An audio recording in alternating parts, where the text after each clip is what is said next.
Hello everyone. So welcome to our channel. So today இன்னைக்கு வந்து நம்ம என்ன பார்க்க போகிறோம் அப்படின்னு பார்த்தீங்கன்னா HTML headings, paragraphs and images. So இதை பற்றி தான் நம்ம பார்க்க போகிறோம். ஸோ லாஸ்ட் வீடியோவில் நம்ம என்ன பார்த்தோம் அப்படின்னா அது ஒரு ஒன் டைம் ஓவர்வியூ பார்த்துடலாம். ஸோ அதில் என்ன பார்த்தோம் அப்படின்னு பார்த்தீங்கன்னா டைட்டில், வெப்சைட்டுக்கான டைட்டில் எப்படி க்ரியேட் பண்ணுறது, தென் அந்த வெப்சைட்டுக்கான லோகோ எப்படி செட் பண்ணுறது அப்படின்றது லாஸ்ட் வீடியோவில் பார்த்துருந்துருப்போம். ஸோ அதை ஒன் கிளான்ஸ் நம்ம இன்னொரு டைம் பார்த்துடலாம். ஸோ இங்கே இருக்கிற டைட்டில் அப்படிங்கிறது தான் ஒரு வெப்பேஜோட டைட்டில். ஸோ இப்போ இந்த இதில் நான் என்ன பண்ணுறேன் அப்படின்னு பார்த்தீங்கன்னா ஃபர்ஸ்ட் கிளாஸ் ஆன் HTML ஓகேங்களா. ஸோ இந்த மாதிரி ஒரு டைட்டில் நான் செட் பண்ணியிருக்கேன். ஸோ இப்போ இதை நான் ரன் பண்ணி காமிக்கிறேன். ஸோ ரன் பண்ணோம்னா நமக்கு ப்ரௌசரில் ரன் ஆகும். ஸோ இந்த இது வந்து மேலே இருக்கிற அந்த டேப் பாரில் நமக்கு டைட்டில் ஷோ ஆகும். ஸோ இந்த வீடியோஸ் அது கவர் ஆகாதுன்னு நினைக்கிறேன். ஸோ மேலே இருக்கிறதுல அந்த டைட்டில்ஸ் டிஸ்பிளே ஆகும். தென் அதே மாதிரி நமக்கு இங்கே ஒரு லோகோ வேணும் அப்படின்னா ஜஸ்ட் லிங்க்கில் இங்கே ரில் அப்படிங்கிறத நம்ம ஐகான் அப்படின்னு மூவ் பண்ணுவோம். ஐகானில் என்ன இமேஜ், ஒரு இமேஜோட URL நம்ம இங்கே பேஸ்ட் பண்ணுவோம். இங்கே நான் ஒரு இமேஜ் பிக் பண்ணி எடுத்துக்கிறேன். இப்போ இங்கே ஒரு இமேஜ் இருக்குன்னா இந்த இமேஜோட URL காப்பி பண்ணி இங்கே இருக்கிற href அப்படின்றத கொடுத்தோம்னா நமக்கு இங்கே இருக்கிற பேஜில் மேலே இருக்கிறதுல அந்த லோகோ நமக்கு சேஞ்சஸ் ஆகும். ஓகேங்களா. இதுதான் லாஸ்ட் வீடியோவில் பார்த்தோம். ஏதாவது டவுட் இருந்துச்சுன்னா அங்கே பாருங்கள். நான் வீடியோவோட லிங்க்கை கமெண்ட்டில் ஃபஸ்ட் கமெண்ட்டில் நான் லோட் பண்ணி வைக்கிறேன். ஓகேங்களா. இன்றைக்கி என்ன பார்க்க போகிறோம் அப்படின்னு பார்த்தீங்கன்னா இந்த பாடி பேஜில் ஒரு ஹெட்டிங்ஸ் எப்படி க்ரியேட் பண்ணலாம், தென் பேராகிராஃப்ஸ் எப்படி நம்ம ஷோ பண்ணி காமிக்கிறது, தென் இமேஜஸ் எப்படி நம்ம டிஸ்பிளே பண்ணலாம் இப்படின்றத நம்ம பார்க்க போகிறோம். First headings. ஹெட்டிங்ஸை பொறுத்த வரைக்கும் 6 டைப் ஆஃப் ஹெட்டிங்ஸ் இருக்கும். H1லேருந்து H6 வரைக்கும் நமக்கு வேரியன்ட் சைஸில் ஹெட்டிங்ஸ் நமக்கு இருக்கும். ஓகேங்களா. இப்போ H1 to H6 வரைக்கும் நமக்கு கண்டென்ட் இருக்கும். ஓகேங்களா. இப்போ இது ஒவ்வொன்றையும் ஒவ்வொரு ஹெட்டிங் கொடுக்குறேன். நான் HTML, H6க்கும் HTML அப்படின்னு சொல்லிட்டு 2 ஹெட்டிங் கொடுத்துருக்கேன். இதோட சைஸ் வேரியன்ட் பாருங்கள். ஃபஸ்ட்டு இருக்கிற ஹெட்டிங் கொஞ்சம் பெருசாக அண்ட் போல்டாக இருக்கும். இது H6, 6th level of heading அப்படின்னு சொல்லுவாங்க. ஃபஸ்ட்டு ஒரு ஹெட்டிங், அதுக்குள்ளே ஒரு சப் ஹெட்டிங், அந்த சப் ஹெட்டிங்குள்ளே இன்னொரு சப் ஹெட்டிங். இந்த மாதிரி லேயர் போடல 6th லெவல் ஆஃப் ஹெட்டிங்ஸ் இருக்கும். H1 அப்படிங்கிறது ஃபஸ்ட்டு லெவல் ஹெட்டிங். அதுக்கப்புறம் H2, H2ங்கிறது லெவல் 2 ஹெட்டிங். ஓகேங்களா. ஷோ பண்ணிங்கன்னா அதில் கொஞ்சம் சிறுசாக இருக்கும்.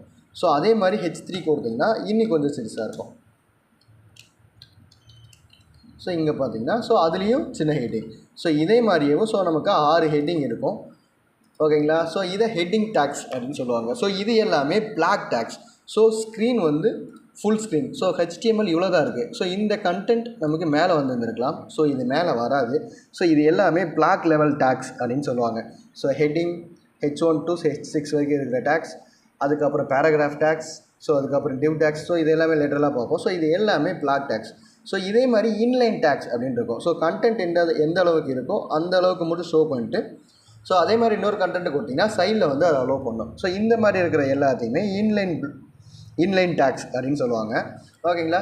இதில் இமேஜஸ் இன்லைன் டேக். ஓகேங்களா. இப்போ இது ஹெட்டிங்ஸ். தென் இமேஜ் அப்படின்னா IMG டேக் க்ரியேட் பண்ணுவோம். இந்த சோர்ஸில் நம்மக்கிட்ட இருக்கிற ஒரு இமேஜோட URL நம்ம அதில் சோர்ஸில் இமேஜோட URL கொடுக்கணும். SRC அப்படின்னா சோர்ஸ் அப்படின்னு சொல்லுவாங்க. ஒரு இமேஜ் எந்த சோர்ஸ்லேருந்து உங்களுக்கு இந்த இமேஜை நான் டிஸ்பிளே பண்ணணும் அப்படின்றதுக்கான சோர்ஸ் கொடுக்குறோம். தென் ஆல்ட் அப்படிங்கிறது சப்போஸ் இந்த இமேஜ் என்னால் லோட் பண்ண முடியல அப்படின்னா ப்ரௌசரில் என்ன டிஸ்பிளே ஆகணும் அப்படின்றத இந்த ஆல்ட்டில் சொல்லுவோம். இமேஜ் ஓகேங்களா. இந்த இது கொடுத்துருக்கேன். ஓகேங்களா. இப்போ அவுட்புட் டிஸ்பிளே பண்ணுவோம். இங்கே பார்த்துங்க. ஒரு இமேஜ் ரொம்ப பெரிய ஸ்க்ரீனில் எனக்கு ரொம்ப பெரிய இமேஜாக இருக்குது. அப்போ இந்த இமேஜுக்கு எனக்கு ஒரு சைஸிங் கொடுக்கணும். ஓகேங்களா. ஒரு பர்டிகுலர் டேகுக்கு மட்டும்தான் சைஸிங் கொடுக்க முடியும். மீடியா டேக்ஸ் அப்படின்னு சொல்லுவாங்க. இமேஜ், வீடியோ, ஆடியோ, ஐஃப்ரேம் இந்த மாதிரி ஒரு பர்டிகுலர் டேகுக்கு மட்டும்தான் வித் ஹைட் அலோவ் பண்ணும். மற்றபடியே வேறு எதுக்காவது வித் ஹைட் யூஸ் பண்ணோம் அப்படின்னா நம்ம CSSல ரைட் பண்ணுற மாதிரி இருக்கும். இப்போ இதுதான் ஒரு ஹெட்டிங் டேக். தென் கீழே நான் ஒரு இமேஜ் டிஸ்பிளே பண்ணியிருக்கேன். Okay fine. அடுத்தது என்ன பண்ணலாம்? இப்போ ஒரு பேராகிராஃப். ஒரு பேராகிராஃப் டேகை எப்படி நம்ம ஷோ பண்ணுறது அப்படின்னா ஸோ பி அப்படின்ற ஒரு டேக் இருக்கும். So paragraph take. ஸோ பியில் திஸ் இஸ் பேராகிராஃப் அப்படின்னு கொடுத்துருக்கேன். ஸோ இங்கே பார்த்தீங்கன்னா ஸோ கீழே வந்து ஷோ ஆகிருக்கும். ஸோ திஸ் இஸ் பேராகிராஃப் அப்படின்னு சொல்கிறது. ஓகேங்களா? ஸோ இந்த 3 டேக்குமேவும் ஸோ பேஸ் லெவல் HTML டேக்கிங்ஸ். ஸோ இந்த டேக்ஸ் தான் ஸோ மேக்ஸிமம் ஆஃப் பேஜஸில் நம்ம அதிகமாக பார்க்குறது. ஓகேங்களா? ஸோ இப்போ கூகுள் பேஜ் பார்க்குறோம். ஸோ இந்த இதில் நான் வந்து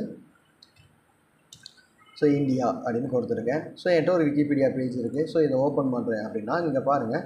ஸோ இமேஜ் இருக்குது, ஹெட்டிங்ஸ் இருக்குது, பேராகிராஃப்ஸ் இருக்குது. ஓகேங்களா? So image, heading, paragraph. So இது ரிப்பீட்டடாக இருக்கிற ஒரு டேக்ஸ்.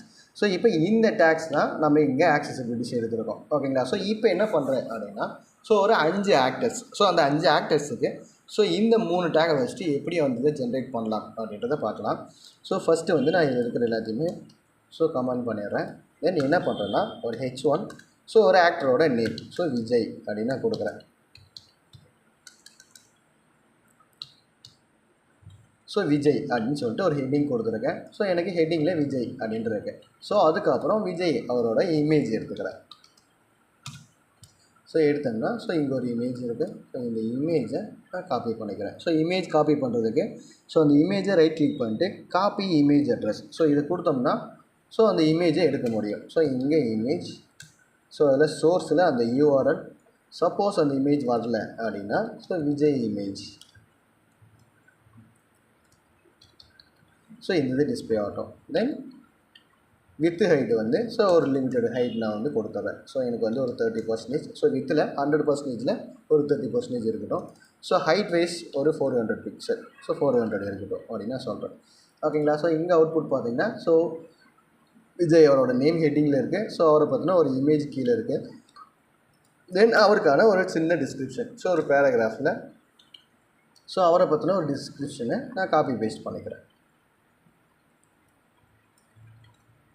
ஓகே. ஸோ இங்கே இருக்கிறத அப்படியே காப்பி பண்ணி ஸோ நான் இங்கே இருக்கிற பேராகிராஃபில் பேஸ்ட் பண்ணிடுறேன். ஸோ இங்கே பார்த்தீங்கன்னா ஸோ அவரோட நேம், இமேஜ், தென் அவரை பற்றின ஒரு டிஸ்கிரிப்ஷன் பேஜ். சேம் இதே மாதிரியே நம்ம மல்டிபிள் லேயர் க்ரியேட் பண்ண முடியும். ஸோ ஜஸ்ட் நான் காப்பி பண்ணுறேன். ஸோ காப்பி பண்ணதுக்கப்புறமா இன்னொரு ஹெட்டிங்ஸ் சேம் அதே இதில் இருக்குது. ஸோ விஜய்க்கு பதிலாக நான் அஜித் ஸோ அவரோட நேம் கொடுத்துருக்கேன். தென் அவருக்கான ஒரு image so Ajith Kumar so அவரோட இமேஜ் இருக்கும். So right click so copy image address. Then இங்கே இருக்கிற URLக்கு பதிலாக ஸோ அந்த URL இங்கே பேஸ்ட் பண்ணிடுறேன். தென் அஜித் இமேஜ் அப்படின்னு கொடுத்துருக்கேன். சப்போஸ் இந்த இமேஜ் லோட் ஆகலைன்னா எனக்கு அந்த அஜித் இமேஜ் அப்படின்னு லோட் ஆகணும் அப்படின்னு கொடுத்துருக்கேன். தென் ஒரு சின்ன பேராகிராஃப். ஓகேங்களா? ஸோ இப்போ அவுட்புட்டை பார்த்தீங்கன்னா இங்கே பாருங்கள். மேலே வந்து ஸோ விஜய் அவருக்கான இமேஜ் தென் பேராகிராஃப். ஸோ கீழே அஜித் அவருக்கான இமேஜ் தென் அதுக்கான ஒரு பேராகிராஃப். ஸோ இந்த மாதிரி ஜென்ரேட் பண்ணுறதுக்காக யூஸ் பண்ணுறது தான் இந்த 3 type of tax.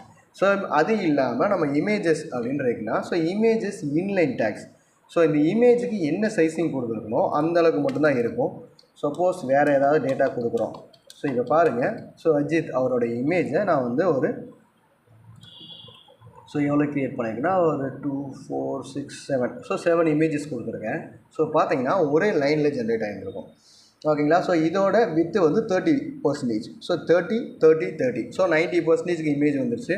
So balance 10% தான் இருக்குது. ஸோ அதில் இன்னொரு இமேஜ் லோட் பண்ண முடியாது. ஸோ ஆட்டோமேட்டிக்காக கீழே இருந்து இருக்கும்.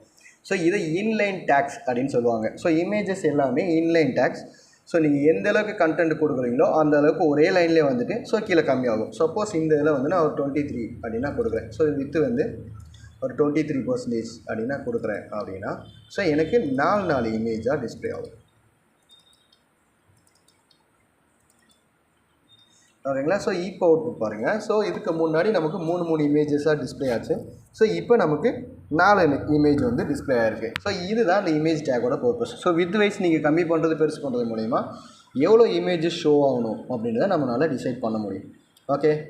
ஸோ இதுதான் ஓவராலாக இந்த 3 டேக்கும் பண்ணுற ஒரு ப்ராசஸ். ஓகேவா? ஸோ இந்த இதில் ஏதாவது டவுட்ஸ் இருக்குது அப்படின்னா ஸோ கமெண்ட்டில் ஸோ சென்ட் பண்ணுங்கள். நான் வந்து அதை ரிப்ளை பண்ணுறேன். ஸோ இதுக்கான சோர்ஸ் கோடை வந்து நான் டிஸ்கிரிப்ஷனில் கொடுக்குறேன். ஸோ அதை வந்து செக் பண்ணி பாருங்கள். ஓகே. ஸோ தேங்க்யூ ஃபார் வாட்சிங் வீடியோ. ஸோ ஏதாவது டவுட் இருந்துச்சுன்னா கமெண்ட்டில் பண்ணுங்கள். ஸோ நெக்ஸ்ட் வீடியோவில் பார்க்கலாம். Thank you guys. பாய்.